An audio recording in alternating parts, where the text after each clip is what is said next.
todos. Bienvenidos a esta nueva sesión de los webinars de WRI 2019. Mi nombre es Ana María, soy coordinadora de Ciencia e Investigación en WRI México. El crecimiento acelerado de las ciudades genera diversos problemas como segregación espacial, falta de accesibilidad a servicios y equipamientos, además de un aumento en la pobreza. Entender los principales retos a los que se enfrentan los planeadores y tomadores de decisión a través de un análisis espacial de una zona metropolitana permite generar soluciones más integrales para la mejora de la calidad de vida de los habitantes y la reducción en la brecha de desigualdad. Este webinar plantea un análisis espacial de la zona metropolitana del Valle de México en relación con la distribución de los grupos socioeconómicos, los equipamientos, los servicios y las oportunidades urbanas, limitados por la capacidad de financiamiento de los municipios. Abordaremos el tema a partir de la siguiente estructura. ¿Qué es la segregación socioespacial? ¿Cómo es la distribución de equipamientos y servicios urbanos y su accesibilidad? ¿Y cómo es el gasto per cápita municipal? Les recuerdo que durante la sesión pueden ir haciendo sus preguntas a través del chat. Al finalizar la presentación vamos a tener un espacio para que los ponentes les den respuesta. Queremos conocerles. Si están atendiendo esta sesión solos o con sus equipos de trabajo, los invitamos a que suban una foto a Twitter mencionando a @WRI piso ciudades y con el hashtag webinarsWRI.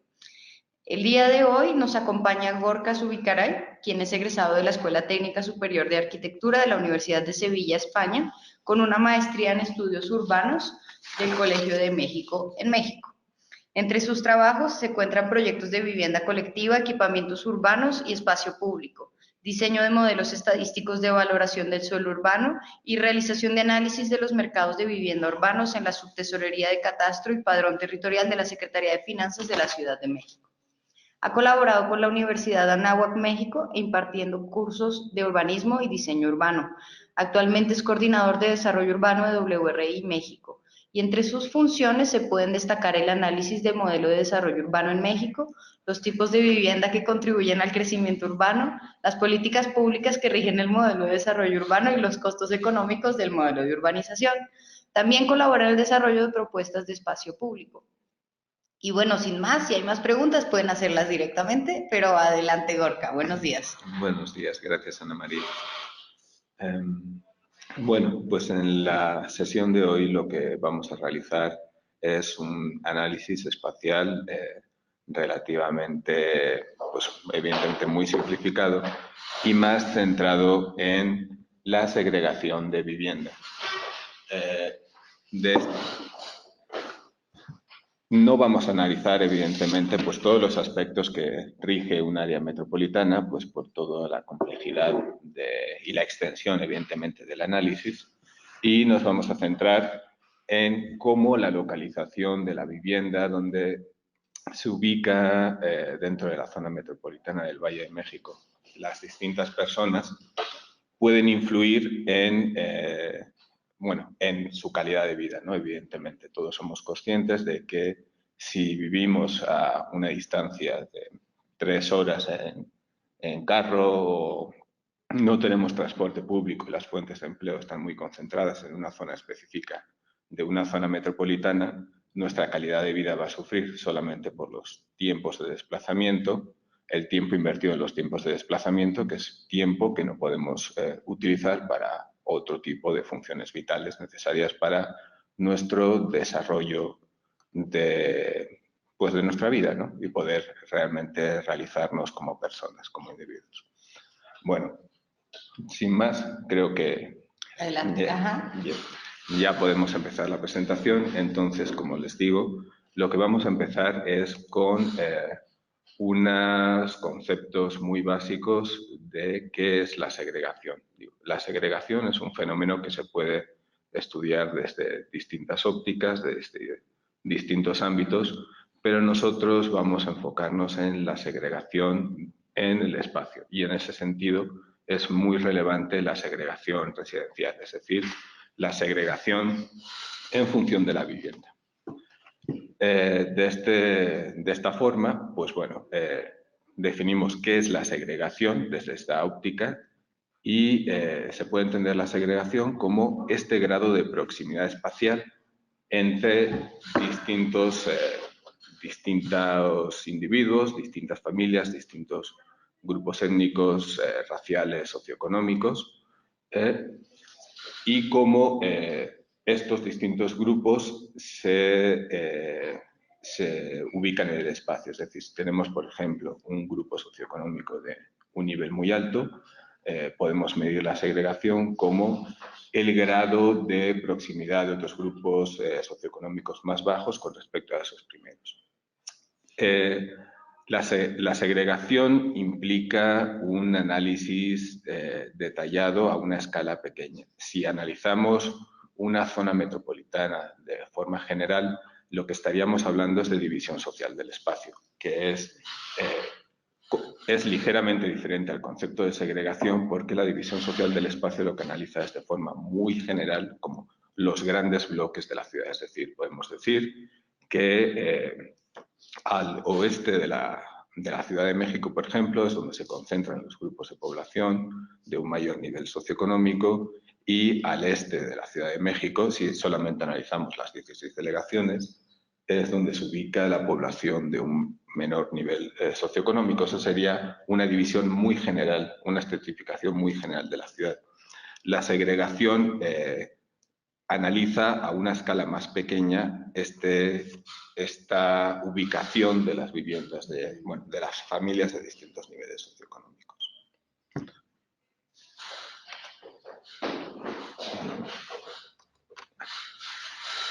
Podemos, desde este punto de vista, podemos analizar o detectar dos tipos de segregación. En primer lugar, tendríamos una segregación pasiva, que es aquella, de forma muy general, que deriva, que se aplica a los sectores socioeconómicos de ingresos bajos, grupos étnicos también. Este hecho es más acusado, por ejemplo, en la literatura anglosajona, sobre todo en la norteamericana, en la estadounidense, pero también tenemos esta segregación de grupos étnicos en México, ¿no? Es una segregación que es involuntaria, es decir, la población que se ubica, por ejemplo, en las zonas más alejadas, no se ubica allí por una cuestión de preferencia personal, no es porque quiera ubicarse allá, sino es básicamente porque no puede ubicarse en otras zonas más centrales o en otras zonas con una mejor accesibilidad o mayores oportunidades urbanas. Entonces, por eso es consecuencia del rechazo de los grupos de mayores niveles socioeconómicos a vivir relativamente próxima a grupos de ingresos bajos. Y también es consecuencia, evidentemente, de la propia dinámica del mercado del suelo. En un mercado del suelo libre, pues evidentemente se producen fenómenos derivados simplemente del valor del suelo, de las transacciones habituales del suelo y de la vivienda, que hacen que grupos socioeconómicos bajos no puedan acceder a ciertas zonas de la ciudad. El otro tipo de segregación es la segregación activa, también se denomina autosegregación. Esta está más enfocada en los grupos de ingresos altos y puede ser voluntaria completamente o también parcialmente, ¿no? Y es consecuencia de ciertas prácticas culturales específicas de cada sociedad, y también en fenómenos, en procesos de inseguridad urbana, y también normalmente en sociedades con un alto nivel de desigualdad.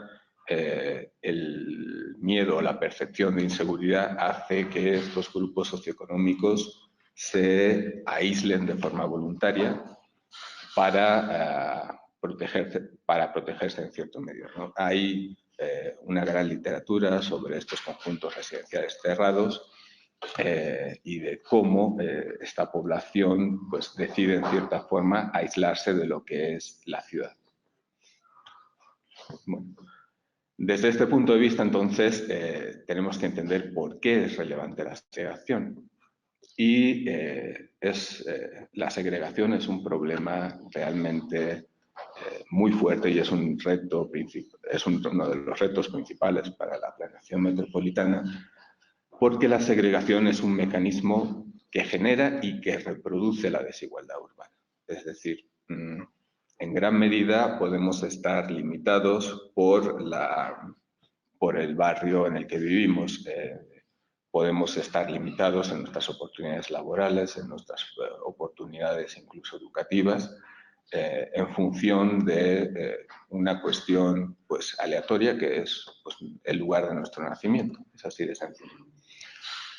La segregación no fomenta un acceso equitativo a los servicios urbanos. Por ejemplo, los distintos equipamientos, no tenemos la misma distribución en todo el territorio de los mismos equipamientos. Tenemos zonas donde hay concentración, eso lo vamos a ver al final de la presentación, y distribuye de forma diferente o de forma diferencial las oportunidades de empleo. Evidentemente, el acceso al empleo no solamente deriva de dónde están ubicados las mayores fuentes de empleo.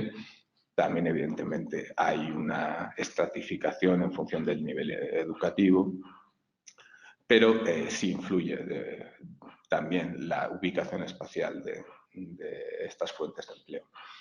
Y también puede concentrar los recursos políticos en zonas determinadas de la ciudad, tanto desde un punto de vista de captura de votos o de manipulación de votos, lo que repercute evidentemente en el funcionamiento normal de un sistema democrático, pero también en la capacidad de gasto de los distintos municipios para la población que se ubica allá.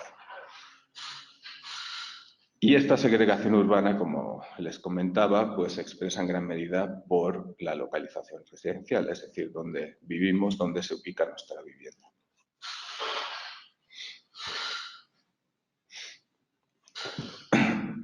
El lugar de residencia, entonces, es uno de los principales factores que va a permitir o restringir nuestras oportunidades de acceso tanto a servicios y equipamientos urbanos, de inversión pública y recursos políticos, nuestras oportunidades económicas y, sobre todo, nuestras redes de apoyo social, nuestras redes de capital social que podamos tener.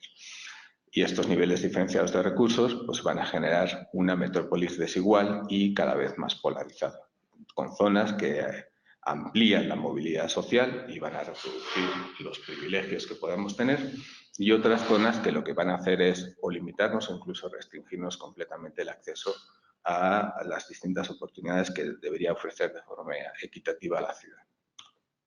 Bueno, con esto vamos a hacer un análisis, vamos a comenzar el análisis, y lo primero que les quería comentar es, en el mapa pueden ubicar cómo es la extensión de la mancha urbana de la Ciudad de México, de la zona metropolitana del Valle de México, bueno, sí, utilizando la terminología de CONAPO. Y realmente lo que podemos apreciar es que las barreras administrativas estatales son solamente eso, son una línea dibujada en un mapa. Porque la realidad es que la Ciudad de México no son las 16 delegaciones de la Ciudad de México, no son los municipios de la primera corona metropolitana, sino que es una extensión continua con una relación funcional integrada y que por lo tanto, tenemos que entenderla como un objeto de planeación integral. Es decir, no podemos entender o pretender resolver los problemas de la ciudad sin analizar todo el contexto que tenemos tanto en la Ciudad de México como Estado de México, como también el municipio de Tizayuca de Hidalgo. La administración de la metrópolis, bueno, pues en cierta medida está limitada por el artículo 115 constitucional, que determina al municipio como la base de la división territorial y de la organización política y administrativa del país. Entonces, lo que nos está determinando desde la Constitución es que tenemos tres niveles de gobierno. Tenemos el gobierno federal, tenemos el gobierno estatal y el municipal. Y no podemos tener un gobierno intermedio entre el municipio y el Estado, tal y como está actualmente la Constitución, ¿no? Por eso determina que entre el ayuntamiento, el municipio y el gobierno del Estado no puede existir autoridad intermedia alguna. La Ley General de Asentamientos Humanos y Ordenación Territorial amplía un poquito, ya incluye la cuestión metropolitana y básicamente define cuáles son los objetos de interés metropolitano. Aquí en la presentación lo tienen, los 13 puntos que son de interés metropolitano. No vamos a entrar en detalle en cada uno de ellos, pero lo que sí les puedo decir es que es lo suficientemente amplio para que prácticamente cualquier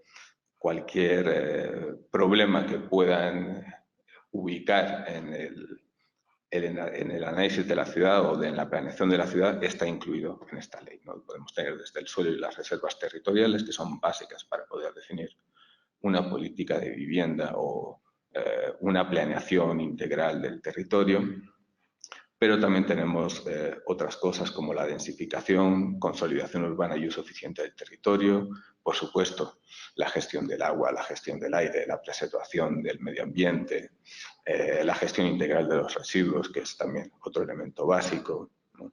La infraestructura, los equipamientos, la movilidad, la seguridad, es decir, todo lo que ustedes puedan pensar que tiene que planearse o que tiene que controlarse en la ciudad está incluido en la ley.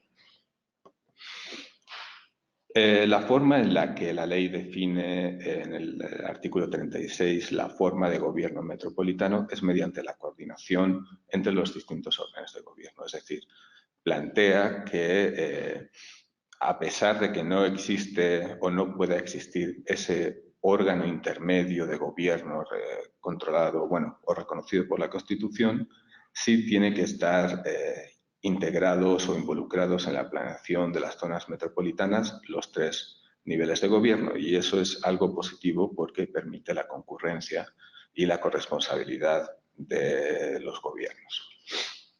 Asimismo, también, por supuesto, define la participación de la sociedad como un elemento básico para la planeación metropolitana.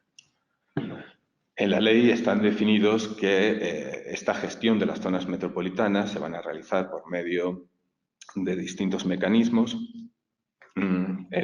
La ley, por supuesto, todavía no ha salido el reglamento que podría definir con mayor detalle los tipos o la relación en la gestión, pero bueno, de forma muy básica tenemos una comisión de ordenamiento metropolitano en el que está involucrado los 3 niveles de gobierno y que coordinan, aprueban, gestionan, evalúan y cumplen el programa metropolitano. Es decir, y es muy importante la parte del cumplimiento. No solamente basta con definir un programa metropolitano, aprobar un programa metropolitano, luego el trabajo fundamental es hacer que se cumpla. Y ahí en la comisión tiene la obligación los 3 órdenes de gobierno de controlar el cumplimiento. Luego tenemos un consejo consultivo de desarrollo metropolitano, que es en el que está involucrado el gobierno e instituciones de la sociedad civil y que se dedica a los procesos de consulta pública. Tenemos luego los mecanismos de carácter técnico, federales y municipales, que puedan estar involucrados en la gestión de la metrópoli. Las instancias que permiten la prestación de servicios públicos comunes, es decir, si tenemos, por ejemplo, servicios de agua metropolitanos o todos los municipales, pues también van a estar involucrados en la gestión. Y, por último, el último componente de esta gestión de las zonas metropolitanas son los mecanismos y las fuentes de financiamiento de las acciones metropolitanas. Y esto es un elemento fundamental porque normalmente podemos tener un andamiaje legal muy robusto o institucional también muy robusto, pero si no tenemos el suficiente presupuesto para que se puedan desarrollar los proyectos y que pueda funcionar, pues en la realidad no va a funcionar. La población en la zona metropolitana de la Ciudad de México, pues si la analizamos por cuantiles, está relativamente concentrada en Ciudad de México, lo que son las 16 alcaldías, y la primera corona metropolitana del Estado de México, ¿no? A medida que vamos al norte, va disminuyendo la población en términos absolutos, hasta ya el último municipio, Zumpango, que es el que está en el tercer cuartil superior. A partir de ahí ya baja. Igual Chalco también tiene bastante población. Está en Las viviendas pues reproducen prácticamente el mismo patrón que la población, a pesar de que en ciertos municipios sí hay, bueno, debido a que hay una mayor ocupación, las familias son más grandes, pues podemos tener menores viviendas, pero en general es el mismo esquema. Si analizamos la densidad de la población, tenemos realmente, se puede apreciar como realmente el núcleo de nuestra Ciudad de México estaría conformado por las delegaciones centrales y del norte de la Ciudad de México y los municipios más con mayor población y más densos de la primera corona metropolitana del Estado de México. A partir de allí ya tenemos una disminución de población conforme avanzamos en la periferia. ¿Y los empleos cómo están distribuidos? Bueno, pues este es un ejercicio que realizamos con un criterio de doble umbral, es decir, analizar las AGEPs de la zona metropolitana del Valle de México en función de un número mínimo de empleos y de una densidad mínima de empleos, y lo que podemos apreciar es que a pesar de la extensión de la zona metropolitana, la mayor concentración de empleos sigue estando ubicada en las alcaldías centrales de la Ciudad de México, Santa Fe, por supuesto, y también en ciertos elementos más puntuales en la zona de Naucalpan, básicamente, ¿no?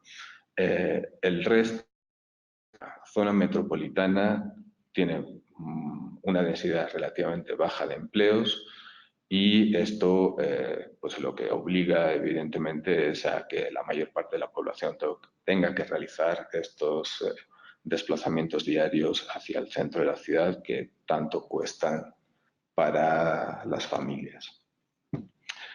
¿Qué mecanismos tenemos actualmente para financiar como tal, o sea, financiar directamente con el objetivo específico de financiar proyectos que puedan impactar en las distintas zonas metropolitanas? Bueno, pues ya conocen el Fondo Metropolitano, que comenzó a operar en el 2008 y que, bueno, debido a las reglas de operación bajo los que estuvo operando, pues generó que muchas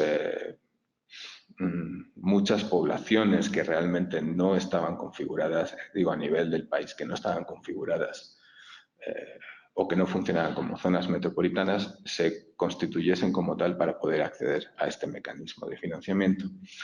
La realidad es que las reglas de operación, en las que realmente eran los gobernadores estatales los que tenían mucho poder de decisión sobre qué proyectos eran prioritarios, no tanto probablemente desde el punto de vista del municipio en cuanto a prioridades, pues generó que tuviese ciertas complicaciones en su funcionamiento, y entonces, y además a partir del 2017, como pueden ver en la gráfica de la derecha, sufrió un recorte bastante importante, ¿no?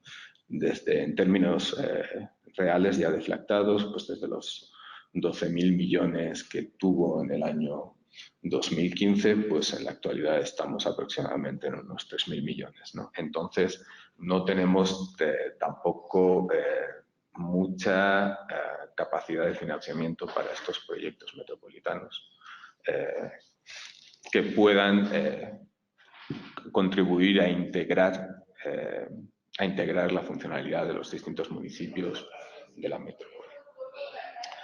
Ante esta situación, pues realmente lo que tenemos que analizar es la capacidad que tienen los distintos municipios para poder desarrollar acciones que contribuyan a mejorar la calidad de vida de la población que vive en ellos. Y lo que podemos apreciar es que, bueno, también según el artículo 115 de la Constitución, la capacidad que tienen los municipios para poderse financiar básicamente viene de tres fuentes.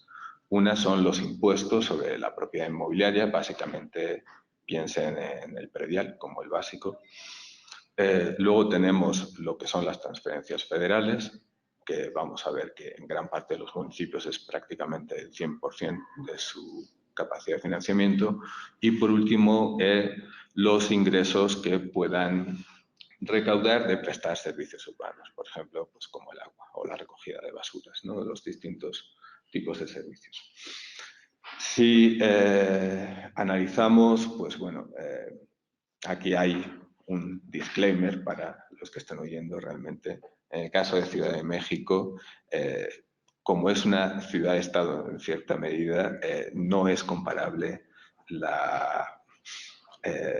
el análisis de ingresos de transferencias federales, igual que de recaudación, con el resto de municipios del Estado de México.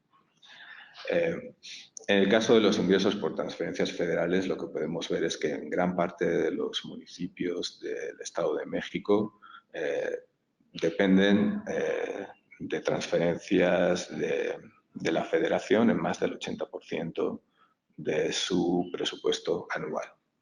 Tenemos algunos municipios como Huixquilucan que son mucho menos dependientes y que también vamos a ver que son los que mejor funcionan, los que más recaudan en cuestión de predial, ¿no? Entonces tenemos una distribución muy heterogénea, ¿no? Una capacidad municipal de acción relativamente limitada en gran parte de los municipios. Estos son los ingresos por impuestos locales y lo que nos reproduce es exactamente pues el inverso de la cuestión de las transferencias federales.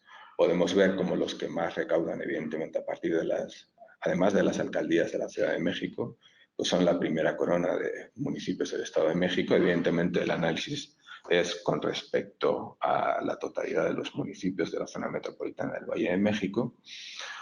Tenemos algunos municipios en el norte del estado, bueno, aparte además de Tizayuca, como Tecámac, por ejemplo, o Tepozotlán, que si lo comparamos con el resto de municipios, pues sí tienen una recaudación en el segundo cuantil más alto, pero la realidad es que en términos absolutos la recaudación es muy, muy pequeña. El impuesto predial, que es el principal elemento para poder financiar, bueno, o para que los municipios tengan más capacidad de gasto, pues podemos ver que se encuentra, en el mejor de los casos, en el 23% de los ingresos, del total de los ingresos del municipio, ¿no? Con lo cual podemos ver que si ese es el mejor de los casos, realmente tenemos, pues, bueno, un gran problema de capacidad o de autonomía de los municipios para poder colaborar con otros municipios en el desarrollo, en el financiamiento de proyectos metropolitanos, ¿no? Y el impuesto predial es el principal elemento, el principal instrumento que tienen los municipios para los ingresos, primero porque al ser un impuesto que grava la propiedad inmobiliaria, pues la propiedad inmobiliaria evidentemente no se puede ir a otros municipios para que les reduzcan su tasa, ¿no? Es un activo fijo, entonces no está sujeto a competencia fiscal entre los municipios, depende del valor del suelo y de la construcción, con lo cual sí es un instrumento relativamente complejo de mantener actualizado porque requiere una capacidad técnica institucional para, en primer lugar, estar controlando el avance de la expansión urbana, de los cambios en el municipio, pero también requiere de pues, un equipo de evaluadores que tenga buenas competencias, ¿no? Una buena base de información que normalmente no se tiene sobre la evolución del mercado inmobiliario, ¿no? Luego tenemos otro impuesto que también contribuye o puede contribuir bastante a las arcas municipales, que son los impuestos de traslado de dominio, básicamente el impuesto sobre adquisición de bienes inmuebles. Pero este impuesto, que también es sobre la propiedad inmobiliaria, está muy limitado por la dinámica inmobiliaria municipal, ¿no? En épocas en las que tenemos pues una gran construcción, puede ser una buena base de ingresos, pero si el mercado inmobiliario se paraliza o entra en regulaciones más estrictas, pues si el municipio depende únicamente de estar ampliando la mancha urbana para poder estar cobrando esos impuestos, pues puede sufrir, si se paraliza ese ingreso, puede sufrir un shock importante. Aquí les muestro un poquito, con base en el Inventario Nacional de Vivienda de CONAVI, donde se han ubicado la principal oferta de vivienda desde el 2010 hasta el 2018, ¿no? La vivienda social formal. Bueno, no solamente social, pero sí con un sesgo tendiente a vivienda social.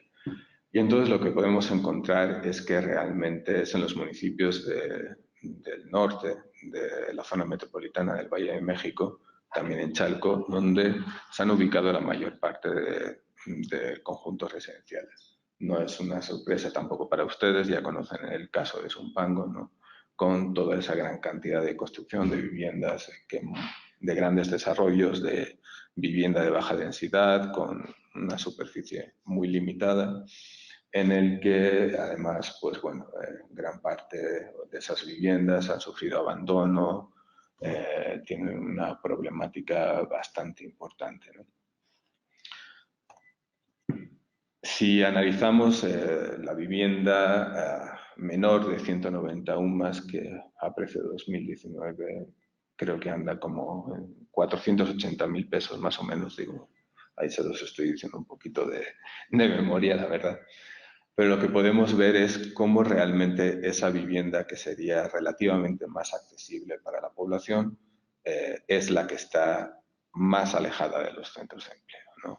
Entonces, evidentemente, esto lo que nos está mostrando es que la política de vivienda de los últimos años, aunque no haya sido intencionalmente, solamente por la dinámica del valor del suelo, ha fomentado que la población de menores recursos se concentrara en las zonas más alejadas de la ciudad, con lo cual, voluntaria o involuntariamente, ha contribuido en cierta medida a polarizar esa división social del espacio y también esa segregación residencial.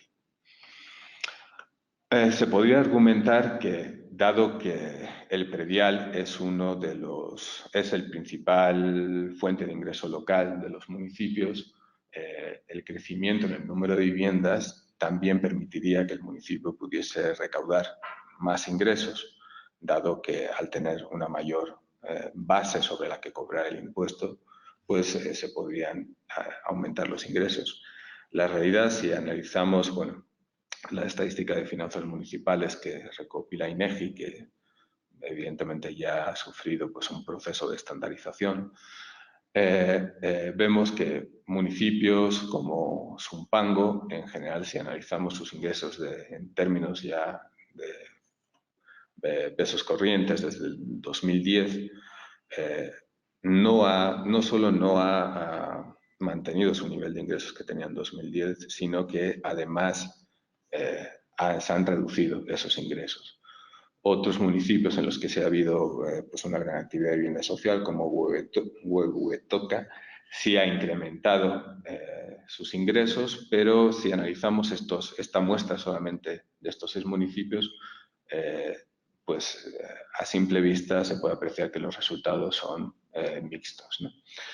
Si analizamos realmente la cuestión del porcentaje de ingresos por recaudación del impuesto predial, ahí ya el panorama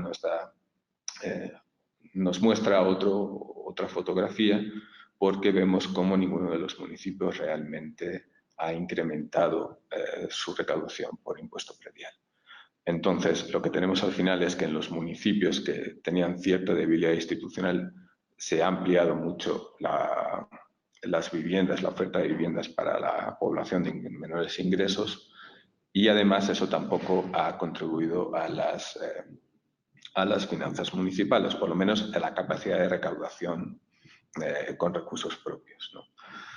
A esto además le tenemos que añadir que el modelo de desarrollo urbano que se ha aplicado en estos municipios de viviendas de baja densidad luego genera costos a medio y largo plazo mayores a los municipios, porque es mucho más elevado el costo de suministrar los servicios básicos que es responsabilidad del municipio, al tener mayores longitudes en las instalaciones y al final sufrir un mayor costo.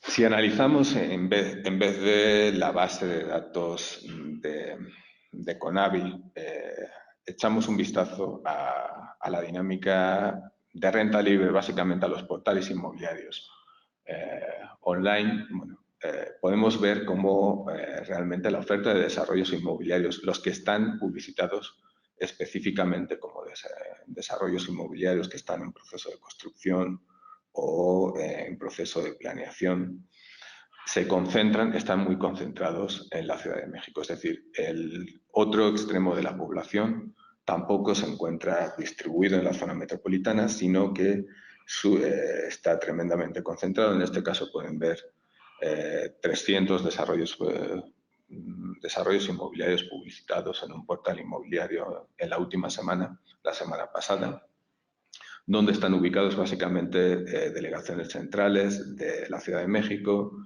Cuauhtémoc, Benito Juárez, Miguel Hidalgo, Álvaro Obregón, y también en la parte de Huixquilucan, ¿no? Aquí tienen la densidad de desarrollos publicitados por hectárea, como se ve básicamente un patrón muy concentrado y también el mismo patrón prácticamente que podían ver en la localización del empleo. Y aquí lo que tienen es la representación del valor por metro cuadrado de los desarrollos en función de su ubicación. Aquí también tenemos un gradiente de precios, evidentemente, al interior de la propia zona central de la Ciudad de México. Se puede ver muy claramente cómo todos están desarrollados a lo largo de Insurgentes, Reforma, Constituyentes, ¿no? Y Santa Fe. Solamente para que tengan un rango de los valores que están publicitados, el rango más bajito, que va de los 9.200 hasta los 37.000 pesos por metro cuadrado, eso ubica que el límite del rango más bajo al siguiente rango se ubica más o menos, si estamos pensando en un departamento de 65 metros cuadrados, aproximadamente en 2.200.000 pesos. ¿Y qué nos muestra esto? Pues si analizamos, por ejemplo, los municipios del Estado de México, no vamos a analizar las alcaldías de la Ciudad de México, los municipios de Huixquilucan, Naucalpan y Tlalnepantla, que son los que están más próximos a esta zona de altos ingresos de la división.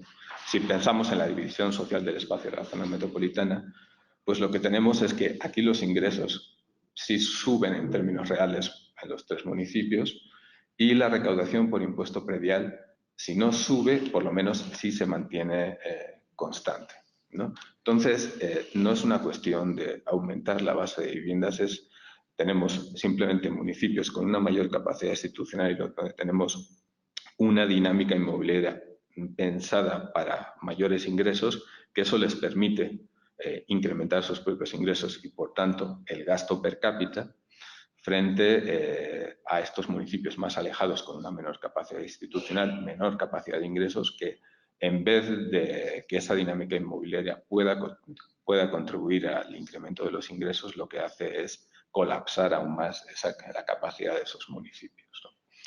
En el gasto municipal pues, se puede ver muy claramente cómo realmente, si analizamos en términos absolutos la capacidad de gasto municipal, tenemos una primera corona metropolitana, además de la Ciudad de México,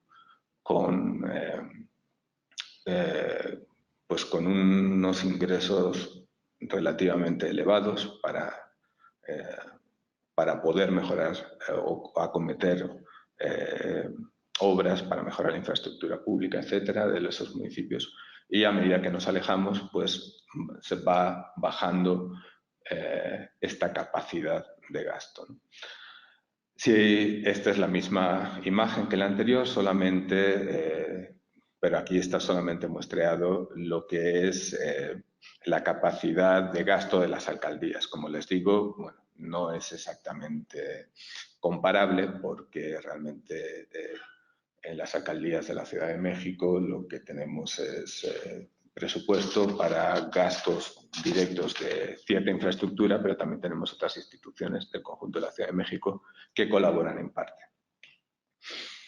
El gasto per cápita pues muestra muy claramente pues esta división social del espacio norte-sur y este-oeste que hablamos al comienzo. Este es el mismo ejemplo, solamente con el gasto de las alcaldías. Y aquí sí podemos ver también diferencias dentro de la propia Ciudad de México, ¿no? Como podemos tener el caso de Iztapalapa, que debido a la gran cantidad de población que tiene y a la capacidad también limitada de la propia alcaldía de gasto, pues sí se encuentra a un nivel relativamente similar si hiciéramos la comparación directa con varios municipios del Estado de México. Este es el mismo ejercicio por vivienda. Aquí voy a ir más rápido, más o menos está reflejando lo mismo que en el caso anterior. Y ya llegamos a la última parte del análisis, ¿no?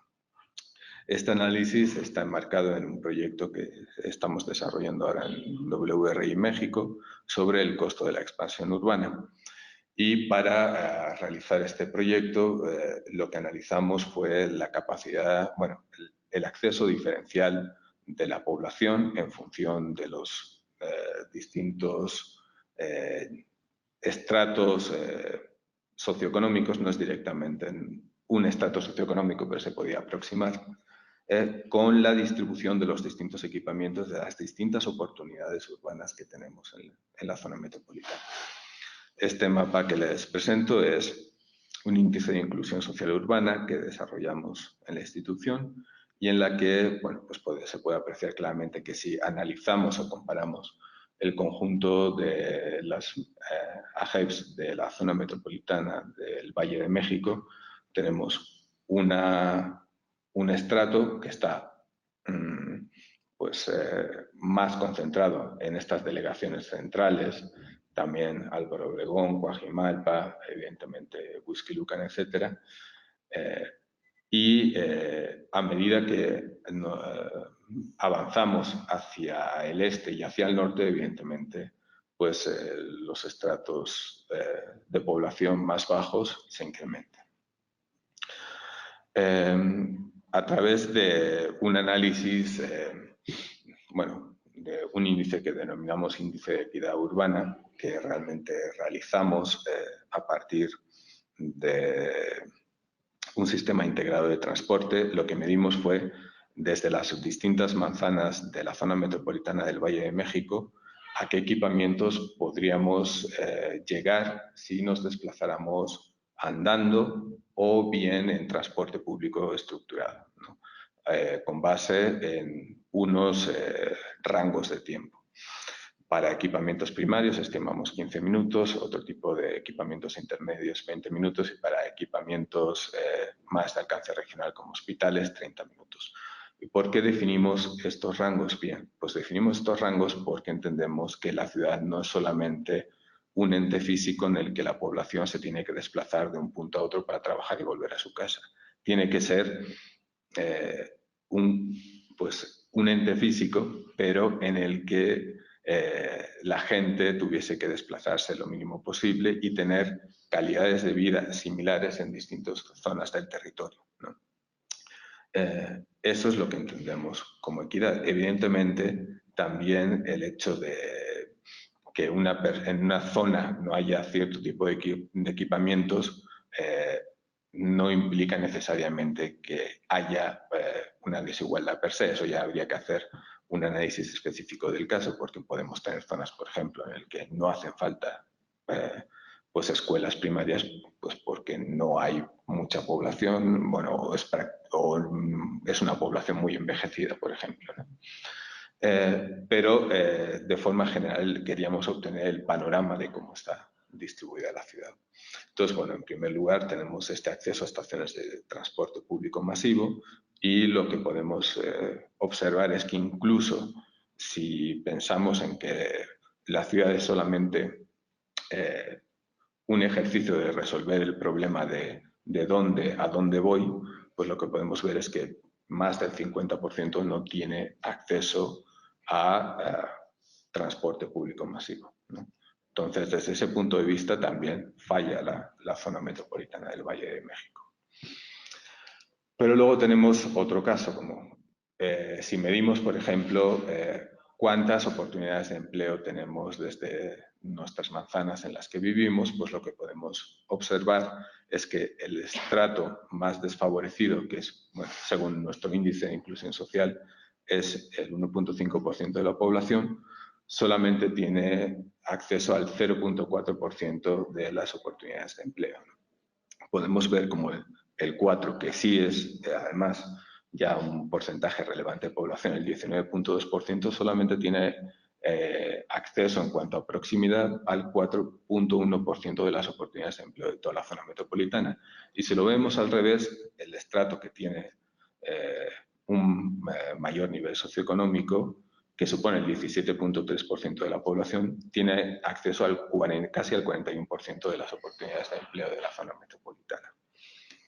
En el caso de la educación básica, aquí no estamos tan mal porque pues en la educación básica pública, eso es un punto importante que se me ha olvidado comentar, que se está midiendo el acceso a los equipamientos urbanos de titularidad pública, ¿no? Porque bueno, entendemos que si realmente la dinámica inmobiliaria está forzando esta segregación espacial, pues es la acción pública la que tiene que resolver este problema, tomar cartas para resolver este problema.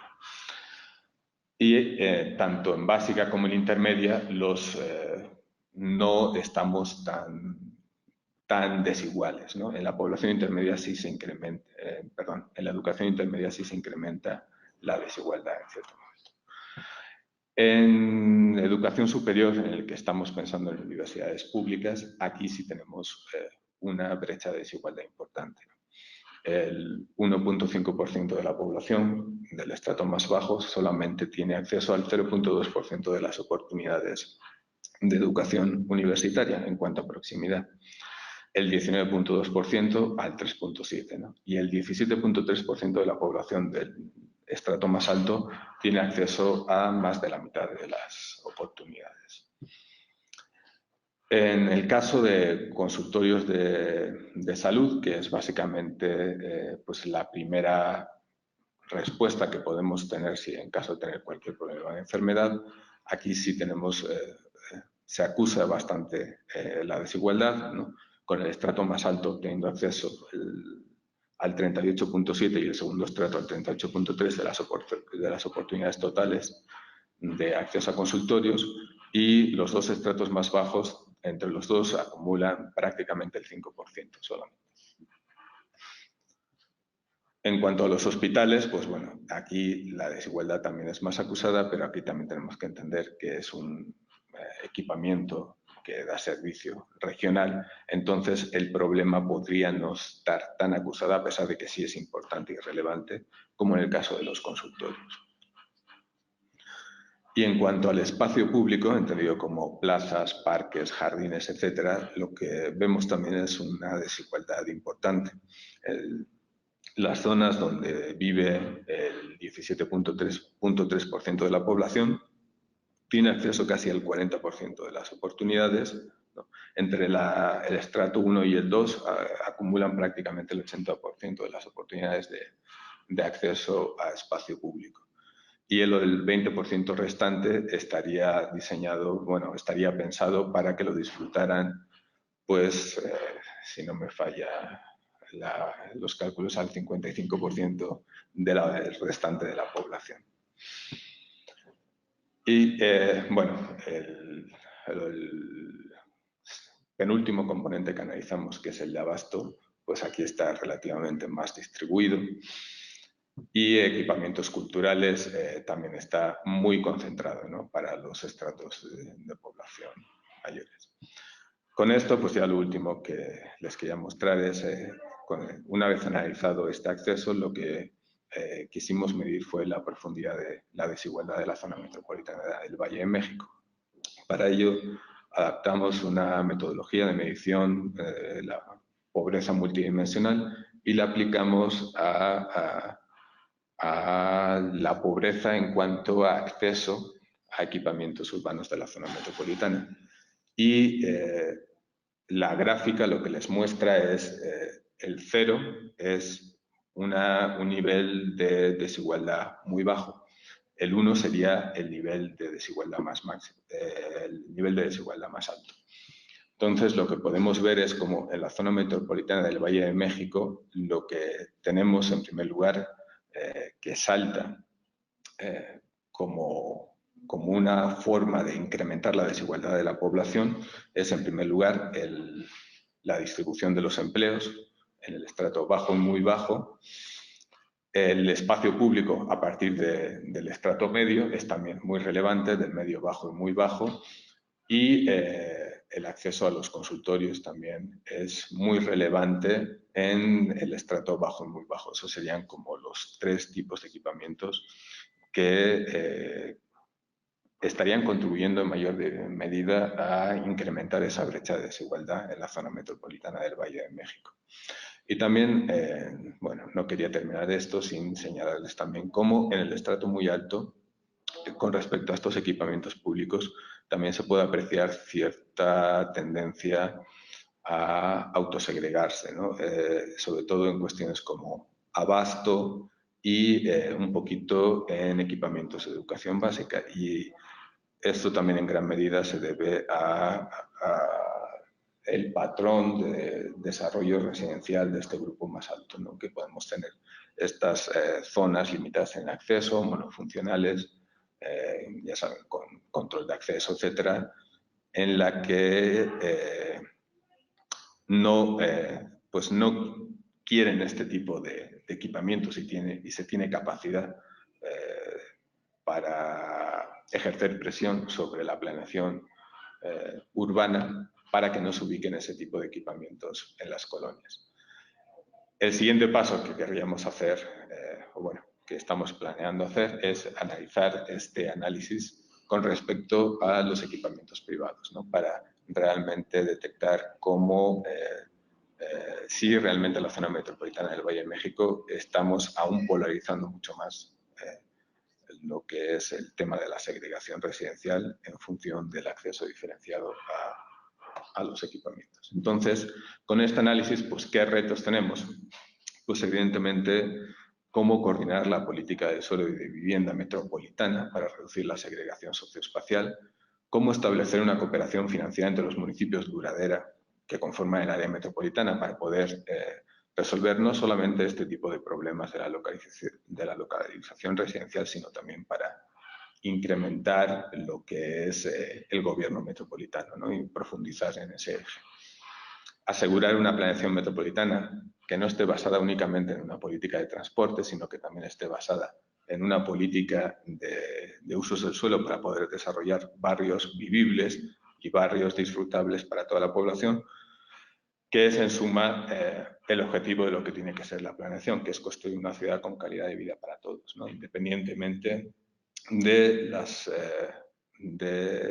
esta cuestión aleatoria que es dónde nace uno, ¿no? Que no deja de ser algo fortuito.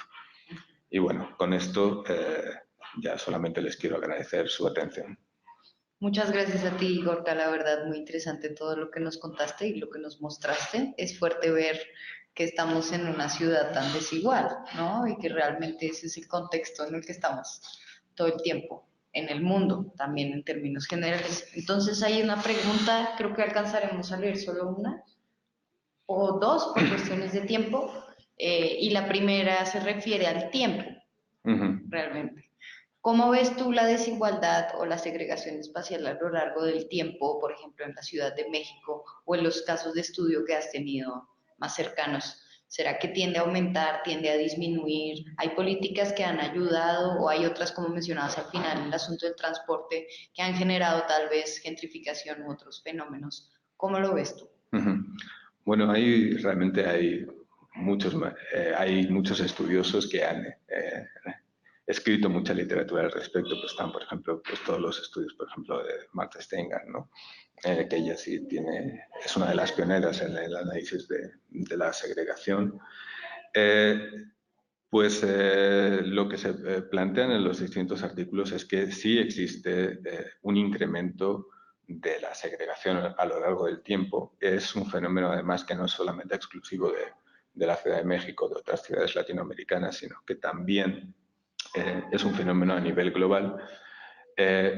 no se puede achacar únicamente a procesos de globalización. Digo, a pesar de que en la Ciudad de México sí hay un componente importante, sobre todo en las zonas centrales, si piensan en los distritos financieros de Santa Fe, Reforma, etcétera, aquí sí podía estar achacado a eso, pero en gran medida también en la zona metropolitana del Valle de México, con la política de vivienda después de, sobre todo a partir del año 2000, ¿no?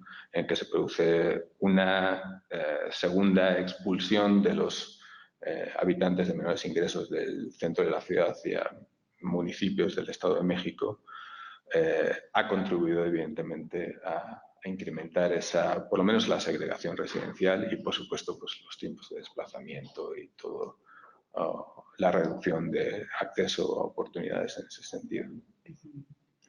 Ok, muchas gracias. Otra más es en relación un poco más metodológica de cuál fue el criterio para escoger qué indicadores incluir o cuáles no en el análisis ya que se desarrolla al final. No sé si nos puedes dar un abrebocas de la parte metodológica de los indicadores que escogieron, por qué escogieron un poco el índice. Es una pregunta muy grande tal vez, Sí, pero... bueno, de hecho ese documento está en proceso de redacción y esperemos que esté publicado, si todo va bien, a más tardar en abril, ¿no? Así que todos van a poder tener acceso a consultar y a criticar también, evidentemente, todo lo que es el análisis metodológico, pero en general los equipamientos que se seleccionaron, los seleccionamos en primer lugar con base a lo que pensamos que tiene que garantizar como mínimo un barrio vivible, es decir, un barrio en el que yo no me tenga que desplazar horas para poder llevar a mis hijos a la escuela, en el que pueda encontrar empleo para poder reducir los desplazamientos, que tenga zonas donde yo pueda comprar alimentos, ¿no? Donde zonas culturales también donde digo, la ciudad no es solamente o no puede ser solamente un espacio en el que trabajar y luego dormir para luego trabajar. Es decir, tiene que ser un espacio que cubra la mayor parte de las actividades humanas, ¿no? Para poder desarrollarnos como personas. Entonces, por eso hay equipamientos de espacio público, para que no sean zonas monofuncionales, como decía, de abasto, de educación, por supuesto, de salud, ¿no? Es un derecho humano básico, poder tener salud y que no me muera solamente porque no pueda pagar el precio del hospital, ¿no? Entonces, ese fue un poquito el criterio de selección de estas oportunidades urbanas que hicimos. En cuanto a la parte metodológica, el índice de inclusión social es básicamente, se toma con base en las variables del censo de población del 2010 de INEGI, que ya esperamos poder replicar ese análisis también cuando salga ya los resultados del censo económico del 2020. Es un análisis factorial.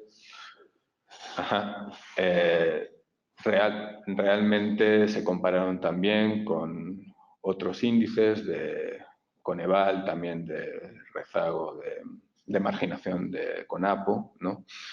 Y al final los distintos índices lo que están intentando capturar son como aspectos pues un poco más específicos de cómo está distribuida la población. Por eso, por ejemplo, en este índice no está, por ejemplo, tan marcado el sector más bajo, porque estamos buscando otro tipo de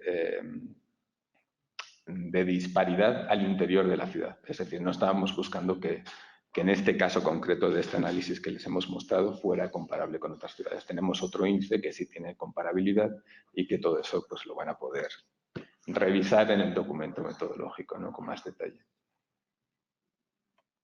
Pues muchas gracias, Gorka. Yo creo que por cuestiones de tiempo ya no podremos hacer más preguntas, pero creo que es muy interesante poder ver cómo están introduciendo esta nueva mirada más social al mismo desarrollo urbano como tal, conectado con otro tipo de políticas. Creo que es pues es necesario que empecemos a preocuparnos por estos fenómenos que llevan tiempo ocurriendo y que no podemos seguir siendo ciegos ante ellos, más desde la administración pública, ¿no? Entonces, pues todos están invitados a hacer seguimiento aquí a las publicaciones que vienen y lo demás que viene pasando aquí en WRI.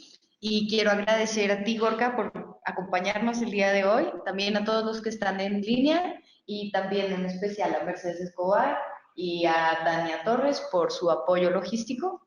Y bueno, invitarlos a nuestra próxima sesión el 19 de diciembre, en la que estará Iván de la Lanza, quien es gerente de movilidad activa en WRI México, con el tema de planes organizacionales de movilidad urbana sustentable y formulación de estrategias y acciones.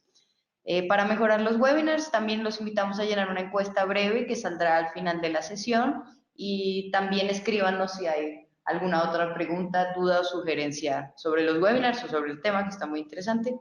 Y para conocer más sobre nuestra oferta de capacitación, regístrense en nuestra plataforma de conocimiento global de cityfixlearn.org y síganos en nuestras redes sociales, en Facebook, en Twitter y muchas gracias.